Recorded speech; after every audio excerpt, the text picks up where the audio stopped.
Fala pessoal, tudo bom? Seja muito bem-vindo a mais um vídeo aqui no meu canal. Eu me chamo Gustavo Maciel e sou aqui o criador do Ligando os Fios. Sei que eu estou um pouquinho sumido nesses últimos tempos, né? A nossa série de vídeos, nosso projeto elétrico ficou um pouquinho parado, mas vamos agora com tudo terminar nosso projeto, faltam poucas aulas. Então na aula de hoje a gente vai aprender sobre como determinar o nosso disjuntor geral, o cabeamento até o disjuntor geral e o eletroduto também. Então toda essa parte de cabeamento de eletroduto a gente já viu nas aulas passadas. Então aqui vai ser um pouquinho mais simples de a gente fazer. Por que eu não fiz essa aula de dimensionamento do disjuntor geral nas aulas passadas lá junto com o disjuntor? Porque aqui a gente vai precisar usar o fator de demanda. E o que é esse fator de demanda? Bom, resumidamente, é um fator que a gente utiliza na potência de cada circuito para não superdimensionar a nossa instalação. Por exemplo, a gente sabe que na nossa residência nem todos os pontos de tomada estão ligados, ou os pontos de iluminação estão ligados ao mesmo tempo, certo? Você não tem que lá todos os chuveiros ligados, a iluminação toda ligada, todos os pontos de tomada ligados ao mesmo tempo. Então o fator de demanda é um fator que a gente determina, né, quais são a porcentagem ali de cada circuito estar ligado ao mesmo tempo. Então isso a gente vai ter que levar em consideração, como eu estou sempre falando para vocês, projeto elétrico, cada um é diferente do outro. Então, por mais que eu vou mostrar para a tabela para vocês na tela do meu computador, a gente vai precisar aí prestar atenção em algumas coisas. Por exemplo, lá a gente vai ver na tela do computador que vai ter alguns fatores de demanda para cada tomada de uso específico, ou para chuveiros, etc. Então, numa residência que tem 3 chuveiros, por exemplo, quais são as chances dos 3 chuveiros estarem ligados ao mesmo tempo? Bom, são baixíssimas, né? Às vezes aí você vai utilizar apenas 2 ao mesmo tempo, no máximo, certo? Então vamos dizer que a porcentagem de fator de demanda para uma residência de 3 chuveiros, a gente vai colocar 0,75. Padrão normalmente, certo? Mas se você vai fazer um projeto elétrico de uma academia lá você vai ter 8 chuveiros elétricos. Então você vai utilizar o mesmo fator de demanda para a academia e na residência? Não, né? Porque a quantidade de chuveiros lá da academia, você pode sim ter 8 chuveiros ligados ao mesmo tempo, certo? Então pode ter lá 8 chuveiros ligados ao mesmo tempo. Então o fator de demanda vai ser diferente. Então, normalmente você vai ter que olhar essas tabelas e ver se aplica ou não aplica no seu caso. Normalmente, em residências padronizadas, ok, funciona certinho. Mas se você for pegar um projeto aí diferente, você vai ter que analisar e fazer o seu próprio fator de demanda, que tem como fazer. Então, você pode pesquisar na internet, eu não vou mostrar isso nesse vídeo, porque a gente já vai direto para as tabelas e vai direto aí dimensionar o nosso disjuntor. Então, bora para o tela do computador, a gente vai determinar o nosso disjuntor geral, o cabeamento e o eletroduto. Bora lá! Então pessoal, já estou aqui na tela do meu computador, a gente está com o nosso projetinho aqui no AutoCAD.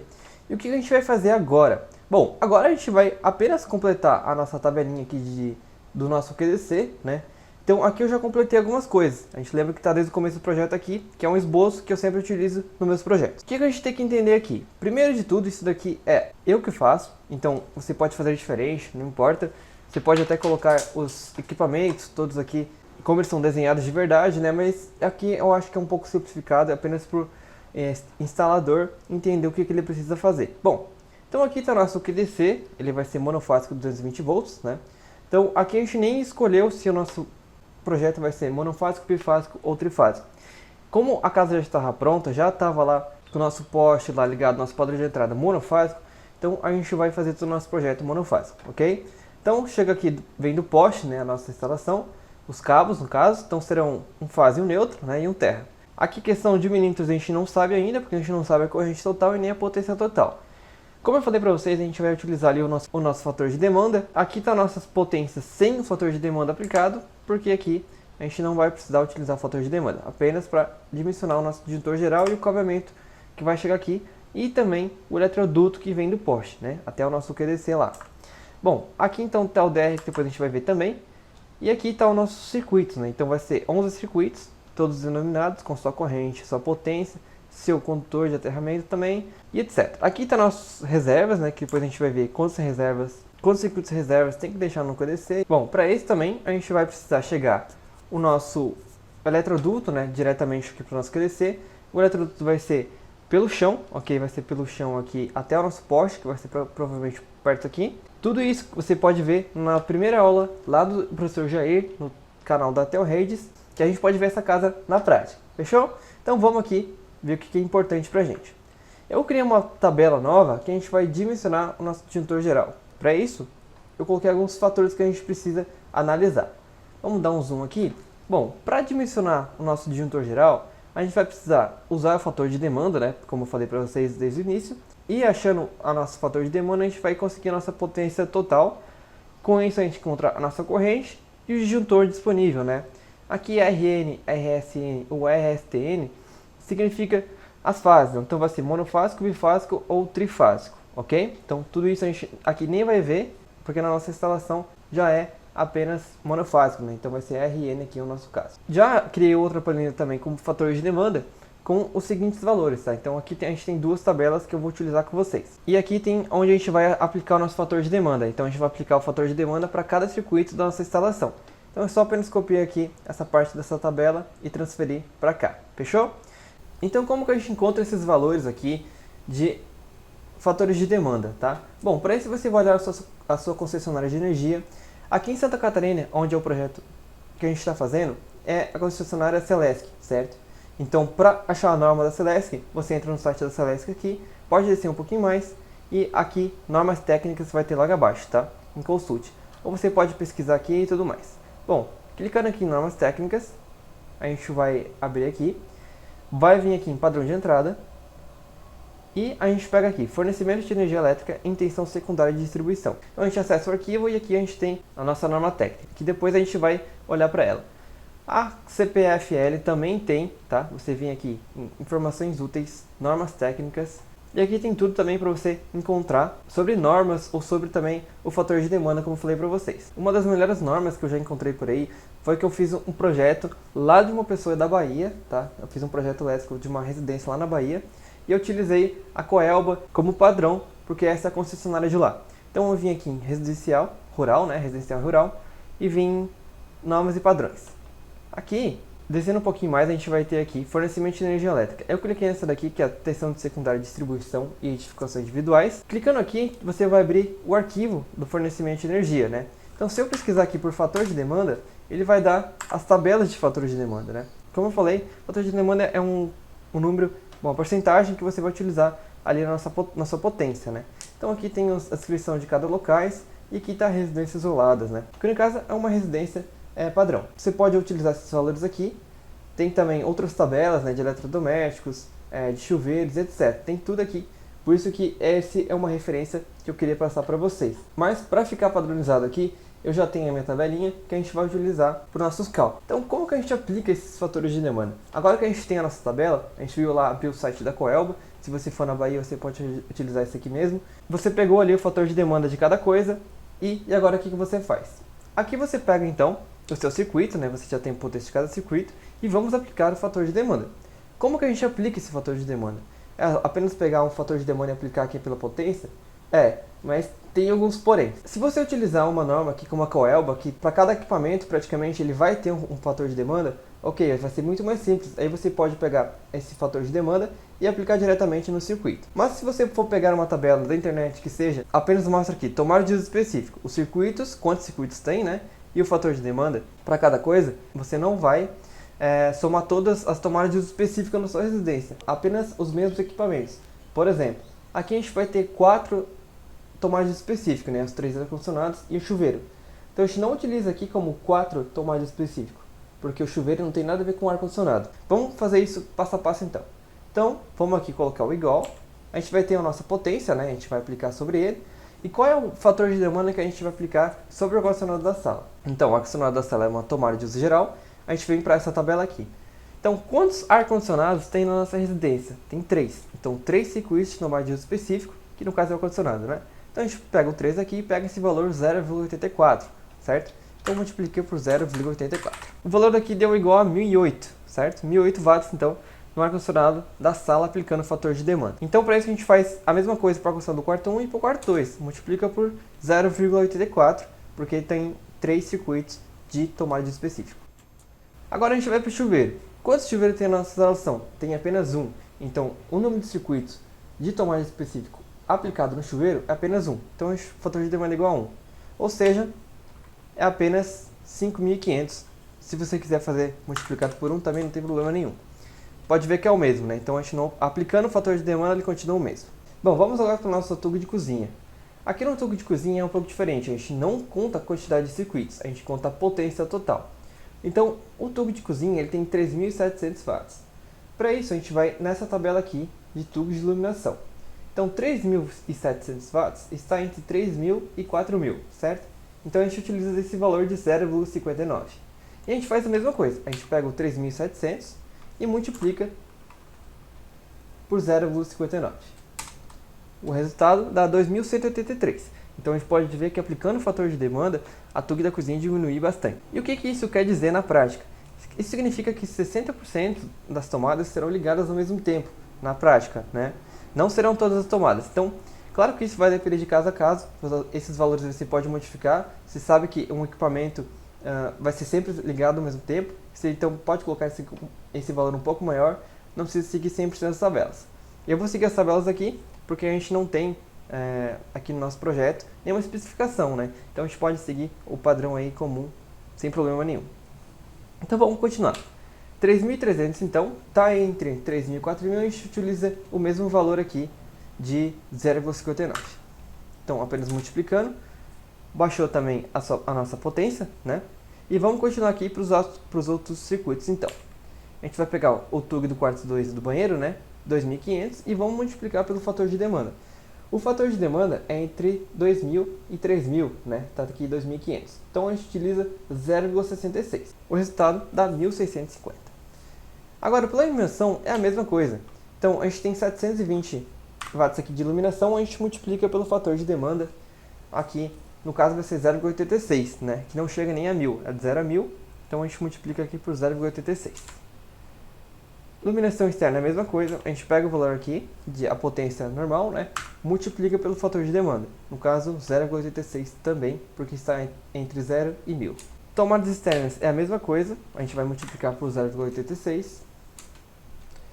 TUG da lavanderia, agora a gente vai multiplicar por 0,75, pois está entre 1.000 e 2.000, certo? Então a gente multiplica aqui por 0,75. E o total, a gente vai somar tudo aqui. Então deu 17.000 watts de potência, aplicando o fator de potência no nosso circuito, né? Então, o total, antes de aplicar o fator de demanda, era 22.220 e a corrente era de 101 amperes. Então, aplicando o nosso fator de demanda, a corrente caiu para 78 amperes. O que isso significa? Que se a gente colocar aqui um disjuntor monofásico, teria que ser de 80 amperes no mínimo, né? Aqui teria que ser acima de 100 amperes. É por isso que a gente aplica o fator de demanda, porque normalmente não é preciso aqui colocar um disjuntor para a corrente total de cada circuito, beleza? Então, tendo esse valor aqui, a gente pode aplicar então lá no nosso quadro de cargas. Já tem aqui que eu criei uma linha a mais para a gente dimensionar o nosso disjuntor geral, nosso disjuntor, né? Então, já tem a nossa corrente que a gente encontrou agora, né? Eu só peguei aqui esse valor e transferi para cá. E aqui a gente segue o nosso padrão das aulas passadas que a gente fez aí o dimensionamento do nosso disjuntor, né? Então, a gente já tem a nossa corrente de projeto. Aqui vai ser o nosso disjuntor, né? Provavelmente vai ser um de 80 amperes.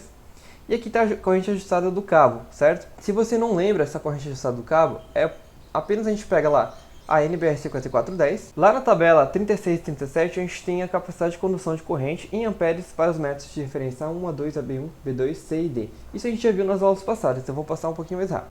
Bom, e a gente vai utilizar a tabela 37 porque a nossa isolação é EPR ou XLPE, pois ela passa, os nossos condutores, né? Eles passam do poste para o nosso quadro de cargas pelo chão. Então, a isolação tem que ser EPR ou XLP. Bom, o método de referência aqui, a gente vai utilizar o B1, número de controles carregados 2, né, fase neutro. E a gente desce nessa linha aqui. Controle de cobre, né? Vamos descer nessa linha e procurar 78 amperes. Então, 78, a gente tem aqui 75 que está abaixo de 78, né? Então, a gente passa para o próximo, que é no caso 100 aqui. 100, a gente tem um cabo de 16 milímetros aqui, ó. Então, a gente vai utilizar um cabo de 16 milímetros na instalação. Então, o cabo que a gente vai utilizar é um de 16 milímetros, né? Bom, mas a gente quer encontrar aqui a nossa corrente ajustada, o IZ. O IZ não é nada mais, nada menos do que esse valor aqui, que é 100, né? Vou passar rapidinho aqui porque a gente já aprendeu isso na aula passada, né? Nas aulas passadas. Bom, a gente pega aquele valor e multiplica pela corrente ajustada, o fator de correção, no caso, né? Então, o fator de correção nada mais é que o fator de agrupamento e o fator de temperatura, né? Então, no caso aqui, o fator de temperatura, na nossa residência, a gente utilizou 0,94, né? Então, 0,94. E o fator de agrupamento, Como no caso só tem um circuito, que no caso é o fase neutro e terra, né? A gente vai multiplicar apenas por 1, ok? Então a gente não precisa lá procurar a tabela de fator de agrupamento, etc. Multiplicando aqui, a gente tem a corrente resultada igual a 94. Então, qual é o disjuntor entre 78 e 94? A gente coloca aqui um de 80, né? Então, 80 está entre 78 e 94, ok? E olhando essa tabela aqui também, lembra-se que para a gente dimensionar o disjuntor, a gente precisa olhar duas fórmulas, né? Então, essa daqui bateu, a gente olha essa daqui também. Esse valor está menor que esse, então fechou. Esse disjuntor bateu também, os cálculos estão certinhos. Então, a gente vai utilizar um disjuntor de 80 amperes e um cabeamento de 16 milímetros quadrados para o padrão de entrada até o nosso QDC. Bom, e o porquê que a gente não está olhando se essa corrente aqui, se essa potência, né, que a gente encontrou, essa potência aqui, ela vai ser monofásica, bifásica ou trifásica? Porque lá na nossa solução já está um padrão monofásico. Se você estiver fazendo seu projeto do zero, você vai lá na sua concessionária de energia, no caso aqui eu estou olhando a Celesc, né? Você vai olhar qual o fornecimento de energia a concessionária pode distribuir para você. Vai o padrão estabelecido, né? Então, descendo aqui um pouco mais, a gente pode procurar sobre a classificação dos tipos de fornecimento. Na página 22, a gente vai procurar condições gerais de fornecimento. Então, aqui tem a limite de fornecimento, etc, etc. A classificação, então. Na nossa residência deu 17 kW de potência. Tecnicamente, a gente não poderia pedir uma monofásico fase neutro na nossa instalação. A gente teria que pedir, no mínimo, um bifásico, porque é entre 15 e 25 kW.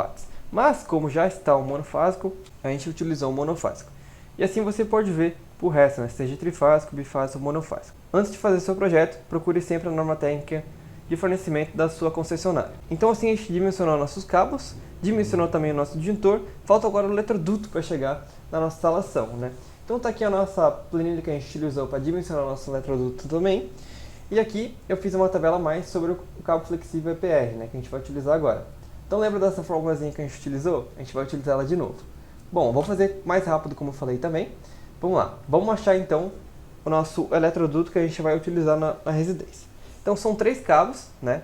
Então vamos fazer aqui. Então serão 3 cabos, a gente vai multiplicar por 3. E vamos utilizar esse ST aqui. Bom, o D é o nosso tamanho total de espessura do nosso cabo, né? Você pode ver aqui que do PVC para o EPR tem uma diferença enorme de tamanho, né? O EPR é muito maior, por isso que ele consegue conduzir uma corrente maior. Então a gente faz o nosso D, que no caso é 8,6, que é o nosso 16 milímetros quadrados, né? Ao quadrado, multiplicamos pelo nosso valor de π, que é 3,1415, e dividimos por 4. Então tá aqui, deu 174,25 o nosso valor de ST. Então o nosso valor de ST, eu vou colocar a nossa regra de 3 aqui, para a gente achar qual eletroduto a gente pode utilizar. Lembrando que, se a gente ver nossas tabelinhas da ocupação de eletrodutos, se a gente tem um cabo, a gente utiliza 53%. Se a gente tem 2, 31%. E como a gente tem 3 cabos, fase neutro e terra, a gente vai utilizar no máximo 40% do eletroduto. Então, voltando aqui. E aqui agora, qual eletroduto que a gente vai utilizar? Então, utilizando um eletroduto de 3/4, que tem 314 mm², a gente ocupa 55%. Então, não pode, o nosso máximo é 40%. Então, a gente faz o quê? A gente utiliza o próximo, que no próximo é de 1 polegada. Então, o eletroduto de 1 polegada, a gente ocupa 35%. Então, a gente já achou qual eletroduto também. Então, pessoal, quem estiver pegando esse vídeo pela primeira vez, sem ter acompanhado os vídeos passados, e está achando isso aqui muito confuso, muito rápido, eu vou deixar na descrição do vídeo como que a gente dimensiona o eletroduto, o disjuntor e o cabeamento também. Então, assim, não se preocupem que você pode ver esse vídeo, eu resumi bem e a gente vai entender passo a passo isso daqui. Isso aqui eu estou fazendo rápido para a gente não fazer a mesma coisa na mesma aula, né? Então, tá aqui, a gente descobriu que um eletroduto de 1 polegada ocupamos 35% com 3 cabos de 16 mm. Fechou? Claro que esse cabo é EPR também, então se você for PVC vai ser diferente, etc. Bom, então aqui a gente completa o nosso circuito, né? Só vou desenhar aqui como que é a instalação total e já voltamos aqui. Então aqui fechou, pessoal. Então já coloquei aqui nosso eletroduto, né? Então aqui vai ser o nosso poste. Então o eletroduto ele vem pelo chão e sobe aqui no nosso QDC. Então o que que passa aqui no nosso eletroduto? A gente vai passar aqui 3 condutores de 16 mm. Não tem circuito, então a gente pode apagar isso aqui. Então vai ser 3 condutores, fase neutro e terra de 16 mm até o nosso QDC aqui. Fechou? Então o eletroduto vai ser de 1 polegada, né? Então a gente vai ter que colocar esse valor de 1 polegada também. Então para isso, você pode fazer uma puxadinha aqui, ou você pode colocar também apenas aqui 1 polegada sem problema nenhum. Eu normalmente coloco também o símbolo aqui de diâmetro, né? Então, tá aqui. 1 polegada, 3 cabos de 16mm, chega no poste e vai até o QDC. Aqui também a gente vai ter 2 cabos de 16mm e o terra também de 16mm. Nosso disjuntor geral então vai ser de 80 amperes e aqui está nossos circuitos todos certinhos. Então pessoal, essa foi a nossa aula de dimensionar os nossos condutores de entrada, né, que vem do padrão de entrada até o QDC. A gente dimensionou também o nosso disjuntor geral. Lembrando que aqui a gente já tinha o monofásico na instalação, então a gente apenas tinha que descobrir qual disjuntor a gente utilizaria no nosso caso, né? A gente não poderia colocar um padrão bifásico aqui. Claro que futuramente, se a pessoa quiser pedir um fásico na sua instalação, etc., ela pode fazer. Para a aula de hoje era isso que a gente queria. A gente queria dimensionar o nosso disjuntor geral, a gente queria dimensionar também nossos condutores, que foi bem simples, tendo a nossa base das aulas passadas. O nosso eletroduto também, como as nossas aulas passadas, ficou muito simples de encontrar, né?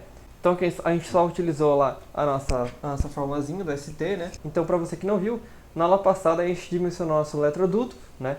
Então por isso que a gente fez esse dimensionamento do nosso eletroduto bem rapidinho aqui. A gente também determinou nossa bitola do nosso condutor e dimensionou os nossos disjuntores, né? A gente passou rapidinho aí. Eu espero que vocês tenham entendido essa aula. Praticamente o que a gente aprendeu de novo aqui foi o nosso fator de demanda, né? Porque como a gente viu ali no nosso dimensionamento de eletroduto, a gente já sabia, o nosso disjuntor a gente também já sabia como fazer.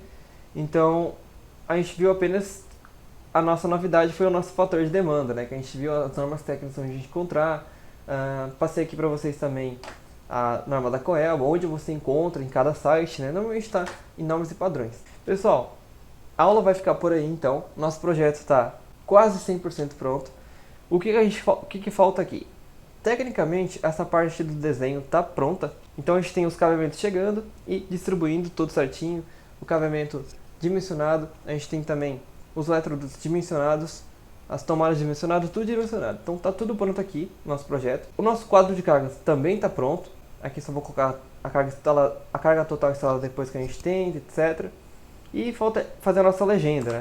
Tendo a legenda, tendo o nosso QDC pronto, tendo o nosso projeto pronto, o nosso projeto vai estar pronto. Se você queria apenas o diagrama unifilar, então o nosso projeto está pronto. Agora, para fazer um projeto pronto de verdade, a gente tem que deixar tudo completinho, né? Então, vamos para as próximas aulas terminar o projeto. Até lá então, pessoal, espero por vocês. Espero de verdade que vocês tenham gostado desse vídeo. Deixe seu like se você gostou. Compartilhe com seus amigos para ele aprender aí a fazer um projeto básico, né? Mas que seja. E nos vemos na próxima aula. Tchau, tchau!